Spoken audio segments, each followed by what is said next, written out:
Hey guys, it is your boy Solf right here, and in this video I'm going to be showing you how to make a 3D profile picture completely professional without Photoshop. So let's get straight into this. So you want to go type in pixlr.com and it'll take you to this website. I'll leave the link in the description too. You just want to scroll down a bit until you find Pixlr Editor and click Launch Web App. So now that you get here, click Create New Image, create it. Make the width 800 and the height 800. Click Transparent. Also put the name if you want. Click OK, and now you're here. It's easier to work if you click these two little squares that says Maximize, and it just brings it to a much easier place to work with. Alright, so now what you want to do is you want to click this A for type tool. You want to click it and click in the middle. Now to find a very good fonts, I would suggest going to dafont.com. It's a very good site to find all your fonts, and I personally like a font called Space Comics, which I'm going to be using in this episode. So now you want to just type the first letter of your channel name. As you see, my channel name is Sulfurite, so I'll put an S. I just type in an S and then I go to font. We have to find Space Comics. I'll be in the S section. Alright, so now we have found our font. We click on it and then we make the size as big as possible. So that'll take it, and it already looks pretty good like that. And then you'll click OK. Now what you want to do is you want to go here and click Rasterize Layer. Click that. We'll make it a bit smaller. Now make sure that you're on the S layer.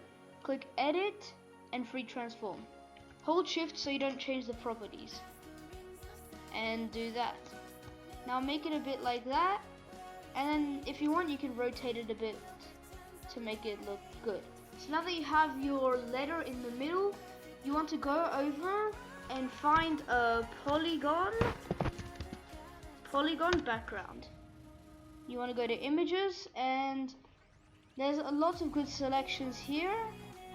And I would suggest actually typing in polygon texture, and that brings up, in my opinion, better. Anyway, so now that we found it, we know it's in the downloads. We can go to File. We go to Layer, open Image as Layer, and go to our downloads, and just click one of them. So now that we have that, it's a bit too big, just a bit. So now that we go to Free Transform and transform this. Put it in like that, and maybe if you want, you can rotate it too, like that. Click yes. So now we want to put the S layer above it. No, what we need to do first is we need to go to the Magic Wand tool. We need to make sure we're on the S layer and go like that. Find the S. So we need to click on the S, so only that. We right click, click Invert Selection, go to Layer 2, and click Delete. And that is looking pretty good. So now we want to find out ourselves a space background. These usually work the best with this. So you can look here for a space background. I already have a background that I like, so you want to go to Layer, open Image as Layer. I have my space background in Everything folder. We just click on it. Now we go to Edit, Free Transform, and yeah, that looks pretty good. You want to click outside of the box and click yes. Put both of the layers above it. Put the main layer above it, and that looks really good on its own. So now the final touch, we need to go to Filter, and we need to find Gloss and Blur.